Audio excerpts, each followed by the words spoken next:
is today. Ooh. You know, I miss him. I miss him. But you He's know, doing it's the okay. songs that make the whole world sing.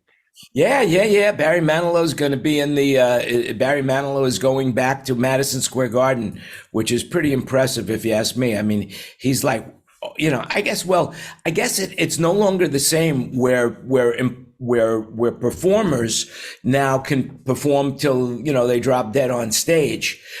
You know, basically, because look at the Rolling Stones, for example.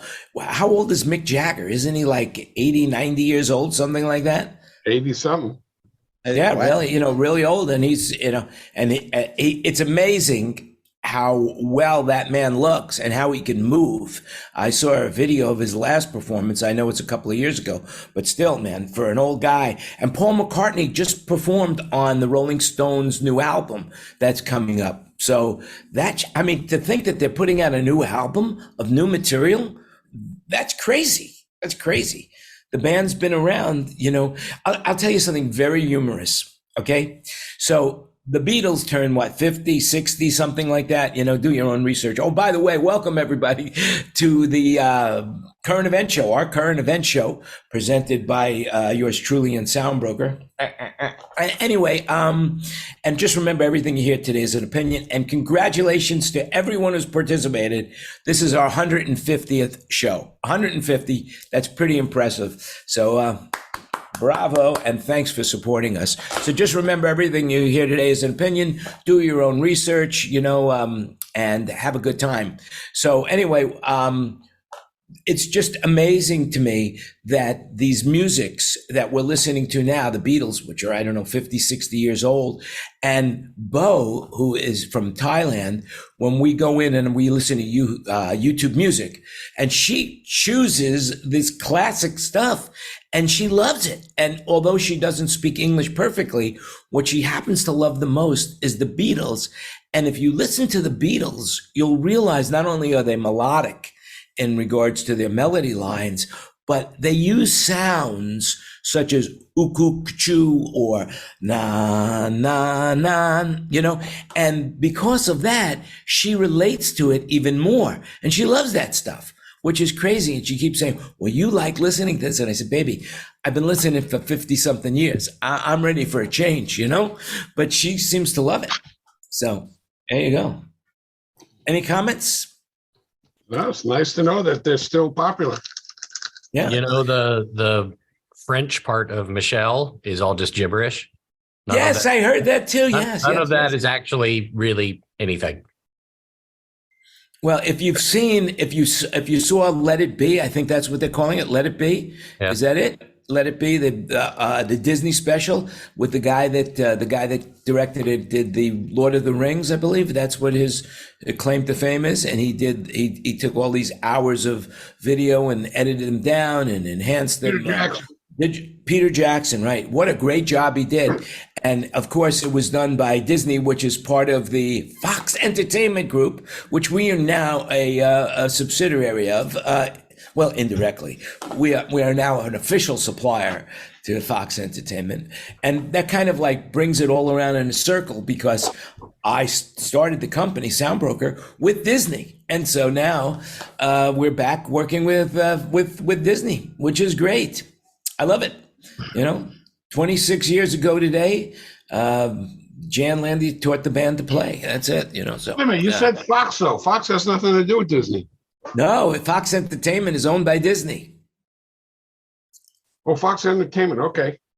Yeah, not Fox News. But speaking of Fox News, are you guys aware? Well, Wayne, you wouldn't be because you're in Australia, but the Dominion lawsuit is coming down next week, April 17th.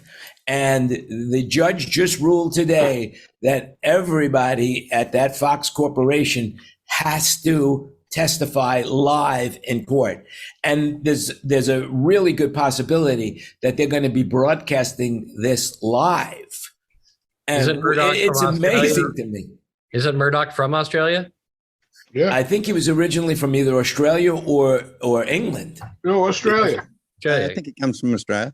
Because there you go. It's all your fault, Wayne. Let's send it back. Reagan gave him a special citizenship so that he could own the multimedias that he does in America. They gave him a fast track to citizenship. Good old Reagan. Need to send him back so Wayne can set him straight.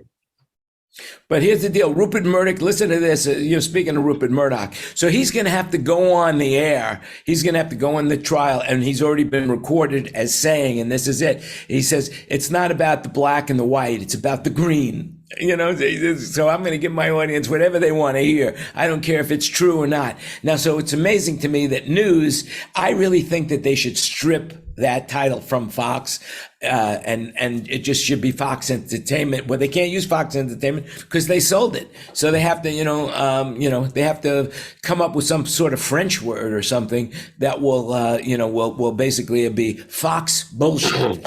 Be faux, just remember, that's my Fox. opinion. Yeah, faux Fox. Yeah, faux Fox. That's good. There you go. Good one, Kurt. Good one. But basically, did you hear this? So Rupert Murdoch just ended his engagement with Anne Leslie Smith. So this guy is 92 years old, and he was gonna get married to this woman, and I think she's in her like 40s or 60s, something like that. Do your own research. But unfortunately, everything's going wrong for Rupert right now. So,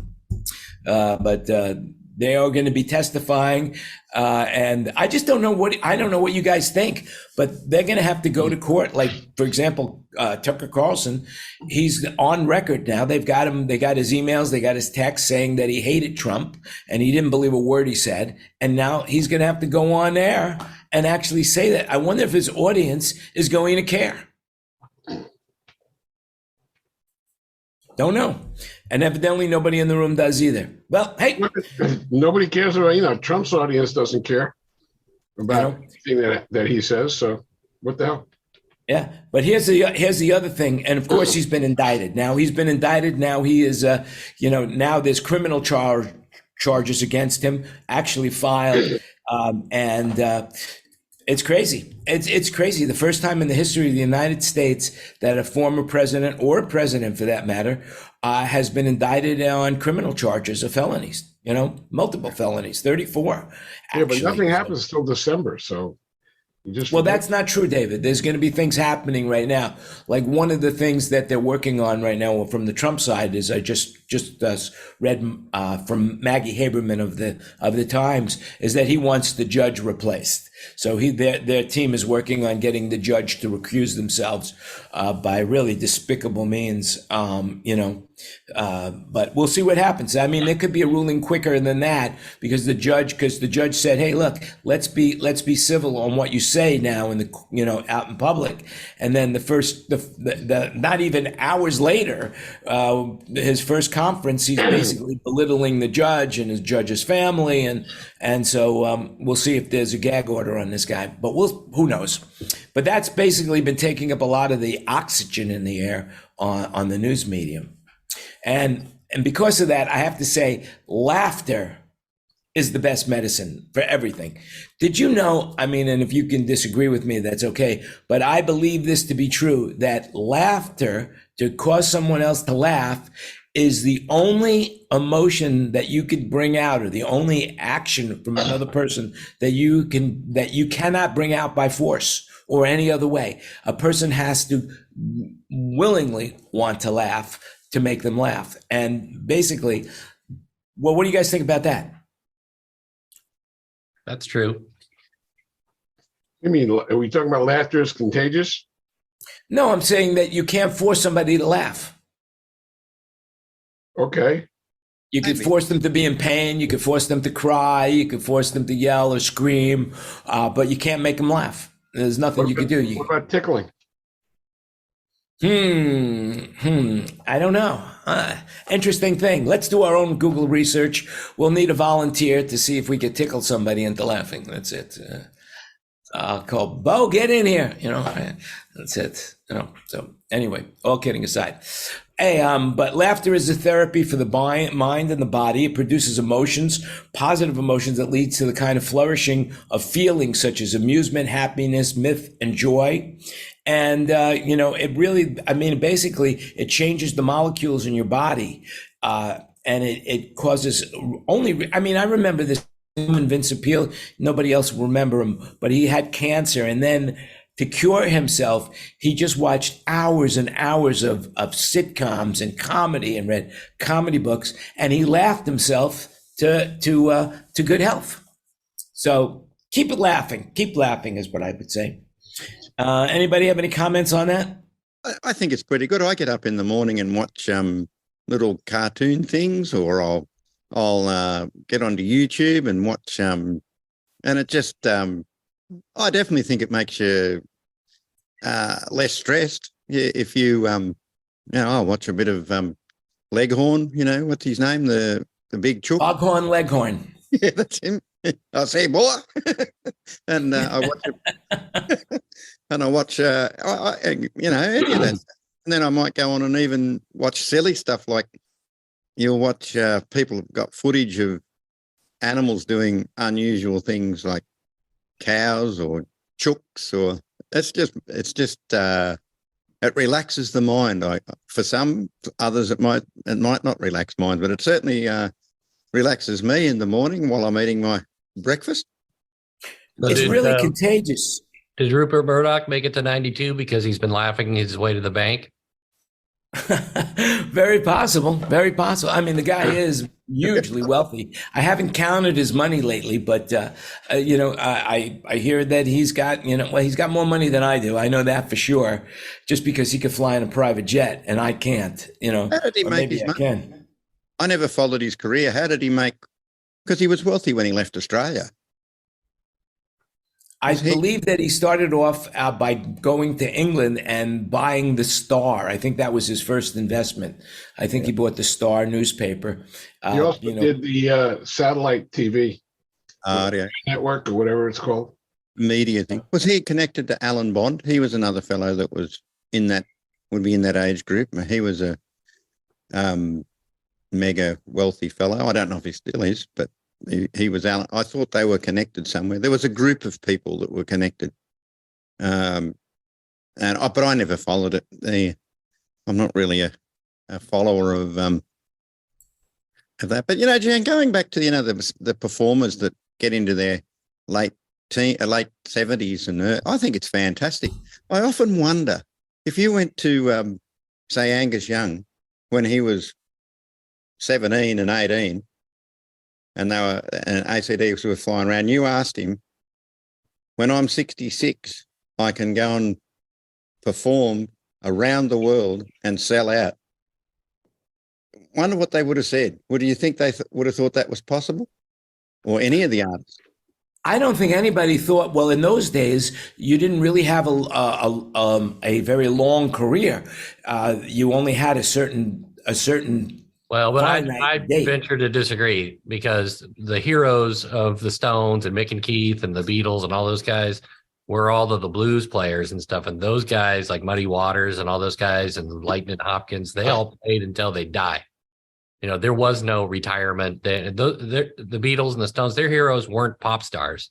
Their heroes were country and blues artists that paved the way for all of that stuff. And those guys played till they dropped dead in the club because they had to. They didn't make any money. They didn't have any other way to feed themselves except to go play all the time, play their show until they couldn't function anymore.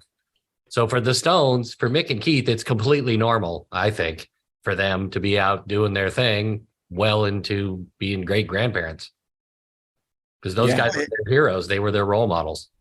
Oh, I totally agree. But I was just wondering whether they would think when they started, would they be that successful for so many years?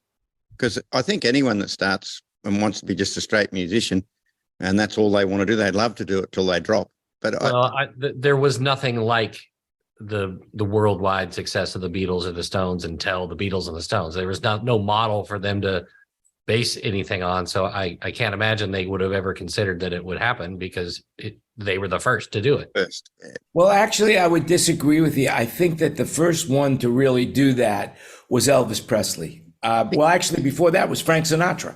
So basically, Frank Sinatra begat Elvis Presley. Elvis Presley begot the Beatles, and then the rest is history. Yeah, I think Sinatra's a good point. Elvis Presley was hugely successful and popular for a certain amount of time, and then became sort of a dog and pony show novelty act, basically. Well, here's the interesting thing. His career was nowhere near as long as the Stones. before Frank Sinatra came along, it was always, and David, I'll bring you in on here. It was always the band leaders that were the famous ones. You know, the band leaders, the orchestras, they were the stars. Yeah. And the backup vocalists were not. Frank Sinatra was the first one to go ahead of, let's say, Tommy Dorsey. And all of a sudden, people wanted to see Frank Sinatra more than Tommy Dorsey. And it was because of him that he came out in front of the rest of the orchestra that he was able to get such success. And then because of what he did, Elvis Presley was able to come along. And because of Elvis Presley coming along, it allowed the Beatles to come along. Frank Sinatra was the first pop star. Yeah, first front man. He's the first one. There you have it. Front. And that's it. That's a good show title too. The first teen idol. The first teen idol, interestingly enough, was Ricky Nelson. Yep. Because of the TV show.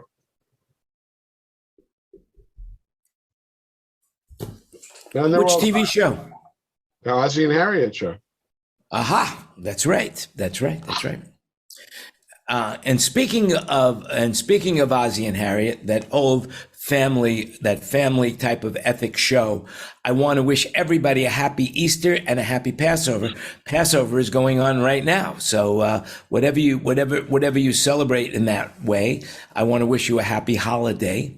Also, I want to say that the Pope is okay. He left the hospital, and in his inevitable being, he said, "Hey, I'm still alive, folks," you know, and then he put on that puffer jacket to show that it wasn't really artificial intelligence, you know. So there you go. Also, today is the 5th of April. And I want to do a call out to a friend of David and mine, who's today, if he was alive, would be 72 years old, and that would be Michael Gladstone. So may he rest in peace. Yep. Dave, you want to say anything? No, man, I miss Michael. He was a great guy, talented, and controversial. To say the least, you know, talented man, very talented man that basically, you know, as we all agree, we are all our own worst enemy. And in his case, that was absolutely a fact. Yeah, you either loved him or hated him, or both. Yep. And another thing is that interesting, today is the 50th anniversary of the barcode. So, you know, everybody's using barcodes these days. It's a laser powered technology that revolutionized major industries, because now we have the ability to, you know, scan something and know what it is just by the barcode, which is really cool. I mean, Kurt, do you use barcodes in your inventory? Not yet, but we really need to. That's definitely on the horizon. Yeah, and especially if you go into your local tavern, I think they have barcodes inside the tavern as well. That's no shirt, no shoes, no service. That's right. No shoes, no shirt, no service. That's it. So, speaking of no shoes, no shirt, no service, I just read an interesting article. Do you guys know who Kelly Clarkson is? Sure. Yeah. Kelly Clarkson, right? So basically, she was just ordered by the courts to pay child support to her husband, even though she has primary custody of the kids. He only gets him on every other weekend, and she has to give him, check this out, $45,601 a month for child support, even though the guy only gets them temporarily on rare occasions, you know, like once a week, once every other week. And basically the reason being, I was shocked to find out that this woman makes like $1.5 million a month. It was just released in court papers. She's making $1.5 million a month. Kelly Clarkson, can you believe it? Well, she's got her own TV show. She's got a very successful TV show, a talk show, and she's got record sales. And she was the first winner of American Idol. I would venture that his attorneys were able to successfully argue that she needs to pay him enough to have the kids in his custody be supported in the lifestyle to which they are accustomed to. Right. Well, actually, he didn't have to because California law. It's because even because they got married in California, the law in California, most of the time, the parent who spends the most of the time with the kids will be the parent who receives support. However, in cases of extreme income disparity, like Kelly and her husband, the formula will require the higher earner to pay. And basically, she makes 1.5 million and he makes 10,000 a month. So she's got to pay him the difference. Well, the kid's got to be in a house that's got a nanny and a playroom and he's got to have a house commensurate with her house. Yeah, so that's what I'm saying. It doesn't feel odd. Man, I wouldn't mind that is like, to me, that's a lot of money to give away to somebody who's only got the kids for a little while. It's hard to comprehend earning that sort of money, like $1 million or $45,000 a month. It becomes hard to comprehend. I used to relate to that, but now that I'm making that kind of money every day, it's really, you get used to it. I have to tell you, Wayne, you just get used to it. I'm sure you could get very used to it, but it would just, money becomes no object then, does it? Evidently, there are people out there. That can never rest. There's no answer for them. What is enough? How much is enough? And those people, like, for example, a guy like Bill Gates or Warren Buffett, even though he says he's got everything he wants, he's still out there making money every day. And it's a symbol of what you do where you make money. Whereas there are other people in the world that are happy with a certain amount and they don't really care. Once you've got enough to survive, and you have a roof over your head, you're able to eat, you have a car to drive if you need to drive around, or money for the subway or transportation, and to take care of yourself, then that's a lot. That's, in most cases, that's enough. Look at you. I just think it's comfortable living, but there's nothing wrong with having extra spondabudulis to spend, but you also, I suspect when you've got that amount of income coming in, you scale up what you spend. So, because it's coming in every month. Yeah. Well, look at Gwyneth Paltrow. Okay. I mean, here's a good example, right? I knew I was going to squeeze this story in somehow. So Gwyneth Paltrow was skiing, and someone either bumped into her or she bumped into somebody, and a lawsuit for millions of dollars transpired, and she countersued for $1 because she didn't need the money. So she countersued for $1 and she ended up winning. But here's the story.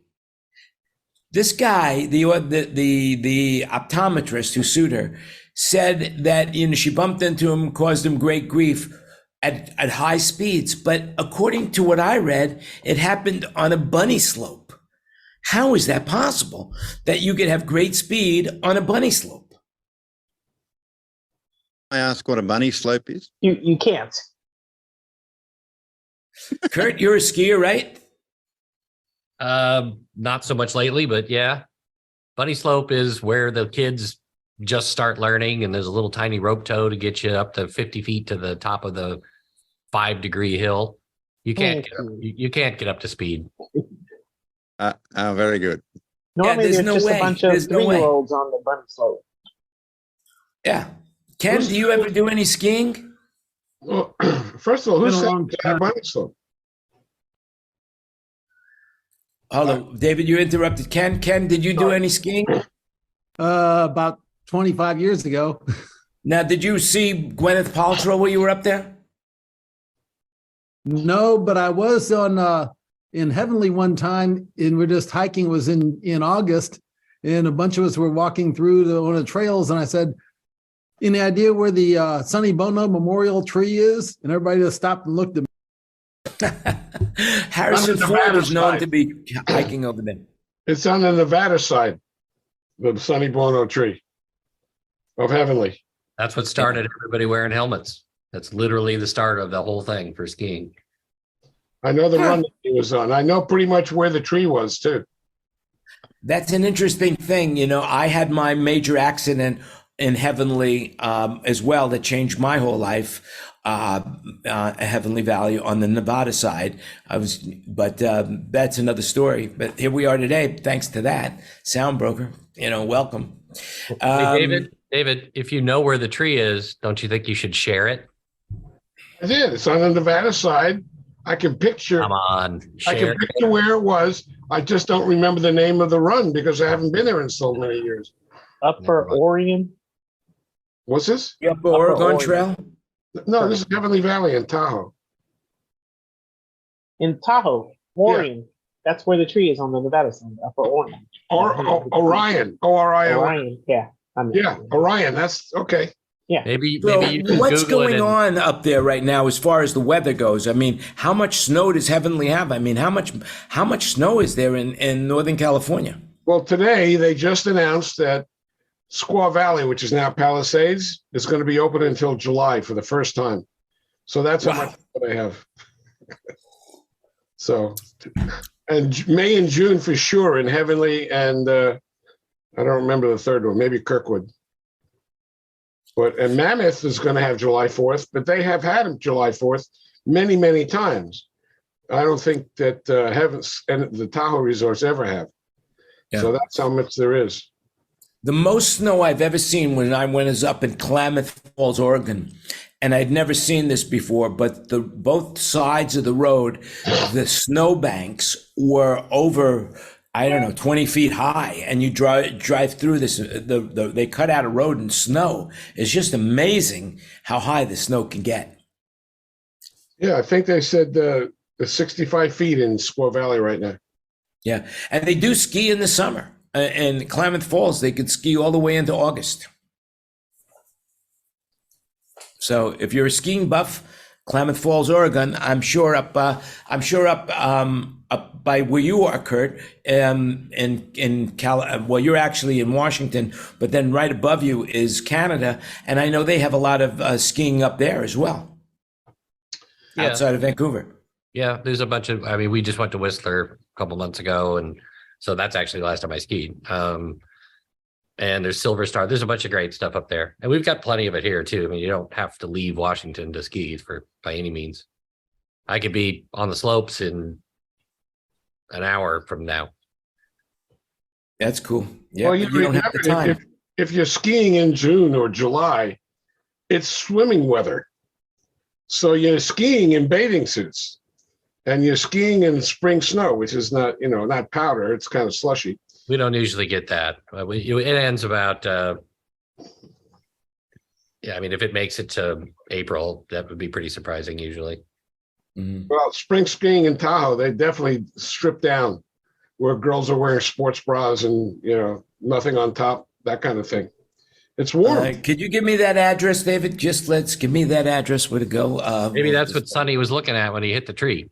Probably so. Anyway, what do you think about these storms right now that are going through the country? And more or less, 48 people were injured in the Apollo Theater. Did you guys hear this thing? Ken, have you heard anything about that? The roof in the Chicago Apollo Theater just blew off, and one person died and 48 people were injured. No, I hadn't heard that. Yeah, Polestar reported that. I heard it on all the national news as well. But that's crazy. Can you imagine being in a building watching a concert and the roof pops off? Was it Chicago or somewhere else? Belvedere, Illinois. Wow. Yeah, it was in Illinois. We'll throw the link in the chat. Polestar is reporting it. Yeah, that's crazy, man. That's crazy. Just the roof came off. There was some footage of storms that went through the bottom down near Louisiana and across US. That was about last week. Everything was destroyed. And there was. Oh, it's had a couple of weeks of that right now and coming across here. It's just when we go from highs of 34, 35 degrees and the next day it's high of 80 degrees, that kills us. Let me ask you, Ken, in Nashville, I don't think about cold weather. What does get down that cold, and what does it normally be like in Las Vegas? It'll get cold at night, but then by the time you wake up, it starts to warm. Like last time I was in Vegas for the winter, I didn't even have to pull out a winter coat. And we probably have about 8 to 10 days a year that it doesn't get over freezing or much above freezing. But we have had this year, we had a couple nights that got way down below zero, and I lost a bunch of plants in my front yard in my shrubbery. So I'm gonna have to fix them this summer. But yeah, it's around. But a lot of times when we have those big fluctuations, when it goes from night at 32 degrees and goes up to 80 or in the 70s, that's when you have possibility for a lot of storms. Yeah. It's interesting about that. What I found out. Are you guys familiar with water in pipes? Has anybody had any pipes break? Yeah, sure. In Tahoe.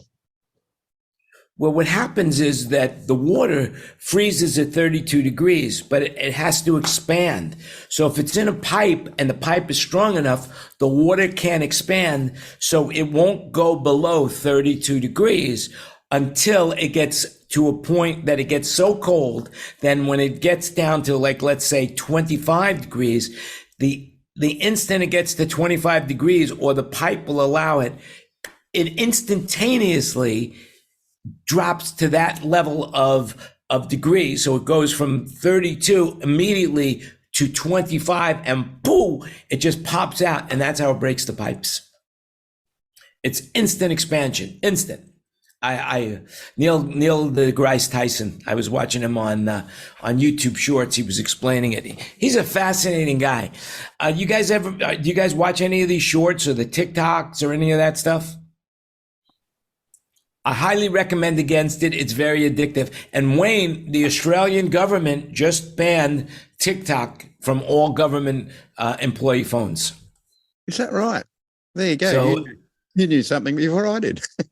Yeah, so don't go to work for the government if you got TikTok on your phone. There you go. All right, just we'll come back to that in a minute, but I also wanted to talk to you, David, talking about storms and houses. What's going on in California? How could they just do what they're doing and just say, all right, now there's going to be a tax on wealthy homes? Well, they just raised the tax. As a matter of fact, Brad Pitt just sold his house in Los Feliz for $36 million. And it just closed. Well, it's after April 1st, so the tax is in. But it closed just before April 1st. And he ended up saving $1.8 million in taxes because he got it in before this new tax law. But it's only for homes over 10 or $20 million. It's not like for you and me. Oh. Well, then all I could say is screw those people. Damn them. There you go. Now they're nice to look at, though. They're nice to look at, those homes. Some of them are really, really nice to look at. I thought it was all homes over $1 million of appraisal. No, in California it's 10 million. It's 10 million? Okay. So you have to sell your house before it gets up there, Dave. Yeah, I'll have to that'll be or suffer the consequences. Yeah. No problem. So I think it was called the mansion tax or something like that. Right. Yeah, the mansion tax. I like that. Not to be confused with the Manson tax, which is what you get if you kill people. So anyway, the astronauts, they're going back to the moon. They're going to be flying around the moon. They just announced 4 astronauts were tapped by NASA to get aboard the Artemis 2 rocket. 3 Americans and 1 Canadian, and their names are Reed Weissman, Victor Glover, Christina Koch, and Jeremy Hansen. So there you go. If you haven't been following that, isn't that fascinating that they could send, it's been 50 years since we went back to the moon. And now they think they have found a reservoir up in the moon. They think that they might have found water. Well, that means they can make fuel. That means they can make fuel. That's right. And that would make it easy for them. So that would mean that they would create a base up on the moon to shoot rockets off from the moon to go to Mars. And that would make the Mars trip more accessible. So that's pretty cool. It's still very intriguing that us humans rely, and I know they got the technology down pretty darn good nowadays. And but would you get in a? I still can't comprehend just getting in a rocket and being sent to the moon, where you're 150% reliant on technology. I still think it's enormously an amazing. They must have nerves of steel. That's all I can say. Well, just imagine having a rocket strapped to your ass. I mean, that's basically what it's like. It's like you're. There's vastly more computer power right here than there was in the Apollo module. By even the space shuttle wasn't. The space shuttle used, because of a contract issue with McDonnell Douglas, NASA was not able to retrofit or upgrade the shuttle's electronics. And so to get around that, they had ports for laptops. So as technology evolved, the astronauts would actually bring a laptop on of a current generation. And that's the way they updated the computer power of the shuttle. But the shuttle itself basically ran on an early version of DOS, and it wasn't even a Windows or interactive environment like that. Are you talking about the shuttle or the space station? Well, Skylab, of course, but the shuttle, the space station has evolved, but the shuttle itself had very primitive computers by even standards of the 90s. Now, does the Space Needle communicate with the space shuttle? Depends on the foil hat you're wearing. That's it. The kind of hat we're wearing. I have a collection of tinfoil hats that I wear. I wonder how that came about. Anyway, also, so you're speaking about mobile phones. So now there's an anniversary of mobile phones. I don't remember exactly. I think it's 50 years when the mobile phone just came out. But now our brains have changed because of mobile phones. Listen to this. There's an article that I just read I believe it's in the BBC, and it's really fascinating. It's how cell phones have changed our brains. And did you know that the average person surveyed, checks their phone 344 times a day? That's once every 4 minutes. And the average person now spends almost 3 hours a day on their device in total. I find that fascinating and easy to believe because our phones have everything. They're no longer about just making a phone call. They're about checking the news, messages, all these different apps that we have that do various things. Like, for example, I use maps on my phone. So when I get in my car, I don't have a brain in the car anymore that uses, I don't use that anymore. The navigation system in the car, I use my cell phone for that. It's much more effective and it's portable. I take it with me and I'm controlling my lights with that. And I watch TV on it. I'm spending probably a lot more than that on my phone. What about you guys? And don't forget, you use a camera. Camera's a big part. Oh yeah, camera. That's right. Yeah, I never. It's one of my pet peeves. It's one of my pet peeves. One of my biggest pet peeves is the fact that whenever they advertise cell phones, they never advertise the quality of the telephone call. Never. And I don't understand that. Why wouldn't anyone ever say, wow, you get the best reception with our cell phone? And you get this, and you get that. But they never say that. You can't even find the specs of a cell phone, about how good the cell phone is. And nobody ever talks about it. Maybe that's up to the network itself. So wouldn't it be dependent on the carrier? Yeah. Sorry. I think the best thing that's ever come out of the cell phone is the fact that it drops calls so frequently. And now you're saying, well, how is that good? How could you possibly think that's good? And I could tell you. So now if I'm talking to somebody that I don't really want to be talking to, I just hang up on them. And when I do feel like talking to them again, I said, man, I was just in a bad reception area. Lost you in the canyon. Lost you in the canyon. Yes. Lost you in the canyon. Jan, I've never seen a mobile phone Everyone I've seen always sits still. Oh, groan. Boom, boom. All right. Thank you very much for that, Wayne. Bringing the show right down. That's what I like. When you're in the car, it's mobile. We reverted to dad jokes. Well, both actually, you and the phone are stationary. It's the car that's moving. Now, the other question about that use time, how many times you look at it, would that have a dependent on if the person wears a watch or not?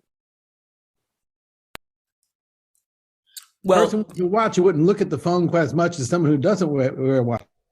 Well, a lot of people don't wear a watch anymore because they use their phone to tell the time. I find that, very cumbersome and hard to do.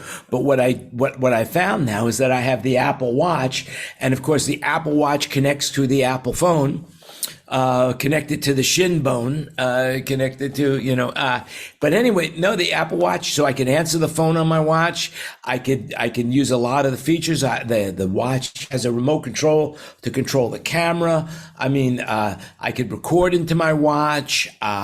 If I hear something on the radio that I want to know what it is, my watch will tell me what's playing around me. My watch could control the music on my phone. The smartwatches are the thing that I use it the most for of all the things is I'm constantly monitoring my health. So if I exercise or I sleep at night, I monitor my sleep at night. I've never been able to monitor my sleep the way I have right now using a smartwatch, and the Apple Watch is pretty amazing. And eventually they're going to be able to tell blood pressure as well as glucose levels in your blood. And that's going to be a game changer. So I have Amazon Prime, and my watch in my car, I have a Echo Auto. So I can talk through my phone to Amazon and say, Alexa, play this, Alexa, play that. So I'm driving home. That on this device. Alexa, off. Alexa, off. Yeah, you're supposed to say the A lady. Yeah, the A lady. So I had Charo in the car. I was driving her to the airport, and she doesn't know. She's not very technical. So I said, A lady, who is Charo? And she started going through, her full Spanish name and the whole deal. And it was amazing. And I use it all the time. I use it for listening to CNN in the car. It's great. I love that thing. Yeah, it really is. And it's really a good design. The Echo Mobile is really an excellent design. Yeah, they've outdone themselves on that. Yeah, it's great. If you haven't seen it, go Google it and go look at it. If you have Amazon Prime, it really is an amazing device to have in your car. It's so sleek and space-like. It's got like 8 different microphones, and it's really amazing. Great technology, just great piece of kit. Great piece of kit.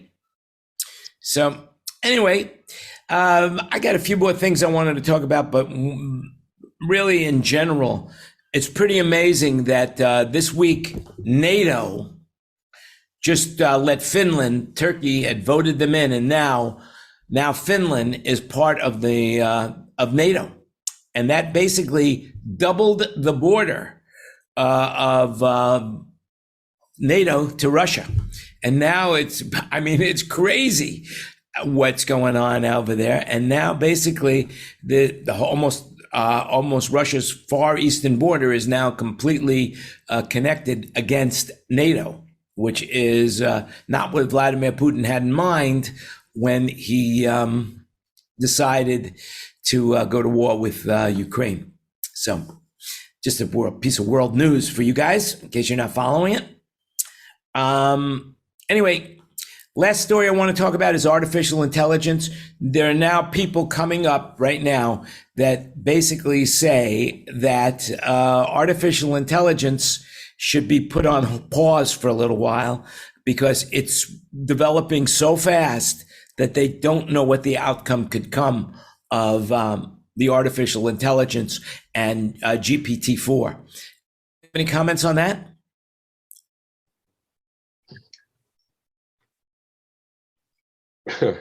Well, let's ask Google, because that's artificial intelligence. Let's ask Bard what they think about that, or proximity. By the way, it is pretty impressive right now what's going on out there with artificial intelligence. I love it. I use this program called Grammarly. It's basically a free program from the way I use it, but it connects with Gmail and it helps you correct your grammar and catches all your spelling mistakes. It's very, very effective. Very, very effective.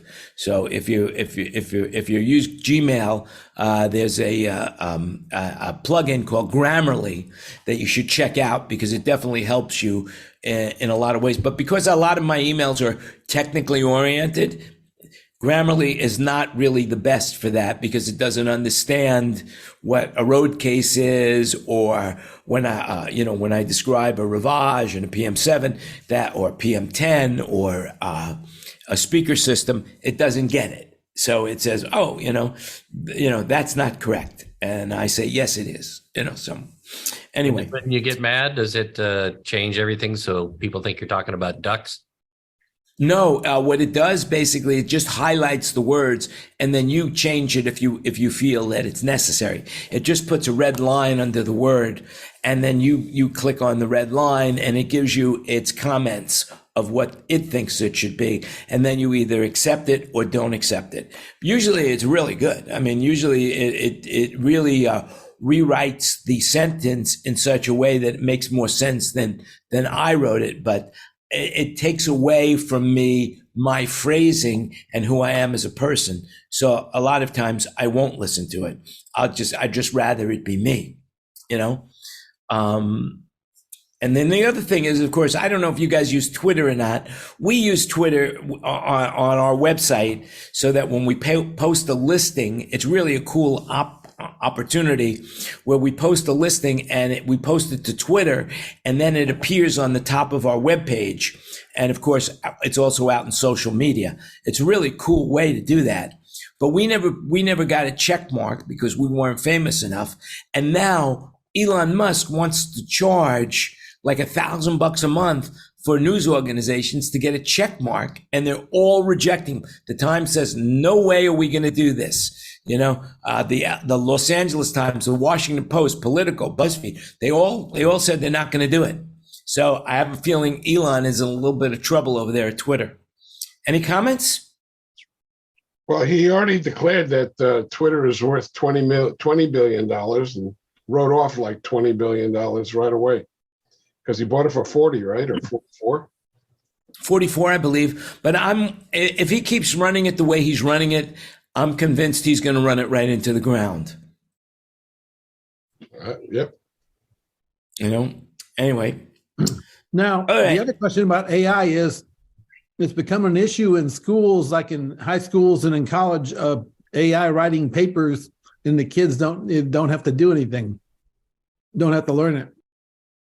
Well, here's the reality of it. They're going to have now, I mean, there is a way to tell whether it's been, there's metacode put into it. So if they print it out and hand it in, there's really no way to tell. But I don't know if they're printing things out these days. I think they're just submitting it electronically. And if it is, there'll be a tool for teachers to see whether or not they've used artificial intelligence to create it. So anyway, that's back of the bus on the way to school in the morning. Yeah, I mean the buses have Wi-Fi. I mean, really, that's what it comes down to. Do you remember the movie WALL-E, the cartoon? Yeah. So, and the people from Earth left Earth because it was so polluted, and WALL-E's job was to find the first plant that regenerated itself and then send word to the humans to come back to Earth, right? So they're all living for hundreds of years in this spaceship, and there's no walking around, so they lose the ability to walk. And pretty soon they'll lose the ability to think because of AI. Well, one of the things I worry about is Skynet. For those people who are not familiar with the Terminator, Skynet was what ended up causing the world wars that they're on the planet they're living on. So I hope it doesn't happen with us, and I basically would think that would be a bad thing. That would be a bad thing. Anyway, those are all the topics that I had for today. Anybody have anything that they want to talk about? Well, there's obviously a significant lack of organic intelligence these days, so maybe it's time to give AI a chance. Yeah. Well, once again, I quote Mark Twain: "It's better to keep your mouth shut and appear to be stupid than open it up and remove all doubts." You know, that's Mark Twain for you. And I believe that to be true. I now have that on my signature. So if you get an email from me, you'll see that. You know, look, we're all in this, you know, and everyone in this room is in this business of amplifying the healing power of music, to quote Dirk Schubert. And so we do a good thing. We provide a good service. And it's a wonderful thing when you go out and listen to music, and it's just the most relaxing and refreshing and stimulating service that there is. I mean, you know, it brings you back to a place in your mind of a happy time. And that's what music does. And I'm really thankful that I'm able to be in the peripheries of this business and have been in it for so long. And, you know, you guys create magic every night. You create magic. So I thank you for what you do, and keep doing it. So anyway, who wants to say something else before we say goodbye to those people who have been listening to the show online? Well, I hope everyone has a great Easter and safe, and we chug along next week and you can eat a few Easter eggs. So happy Easter to everyone. That's a very nice sentiment. Very, very nice. Well, this has been the 150th episode, and we'll be back next week for 151. After that, we'll see what happens. We'll go to 152. It's like the 12-step program. You know, you put one foot in front of the other, one step at a time, you know, and that's what we're going to do from now on, one step at a time. I love doing this. I love waking up really early in the morning, having to put on a shirt, no pants, but you can't tell because you can only get from here. I'm not going to stand up. Dave, any closing comments from you? I saw a quote. Thank you. I saw a quote the other day. I thought it was kind of interesting. It was in a TV show, so it was dialogue, but it said, "There are no surprises, just lack of forethought." And I said, that could be pretty true. So there you go. That's another. That gives me something to think about. Ken, anything you want to say? I'm good. That's it. And with that, Kurt? Start advancing your shows earlier. That's right. Well, there you go. We've heard that. And now we have to live up to that. We must advance our shows early enough. The more prepared you are, the better it is. You know, what do they say? Luck is when opportunity meets preparedness. So if you're prepared, you get lucky. You know, so when the opportunity comes along. We are full of sayings today. Yes. I have others, but I need to save them for next week. Otherwise, I might run out of something to say. Anyway, thanks a lot for watching. Thanks for listening. You can find this show on all of your favorite media platforms, barring none. So, and if you like the show, give it a thumbs up. If you didn't like it, still give it a thumbs up and subscribe and follow us on YouTube. That's where I'd like you mostly to find us, but we're on Facebook and we're on YouTube and we're on LinkedIn and we're on Spotify and we're Apple Music and you name it. We're everywhere. So thanks for listening. Thanks for watching. Just remember, everything you heard today is an opinion, so do your own research. And with that, I'll leave you with you make it happen. Have a great week. Be successful and stay healthy and have a happy Easter. Happy Passover. And we'll see you again next week. Same time, same place, right here online. So with that, bye, everybody. See ya. Bye. And we are off the air.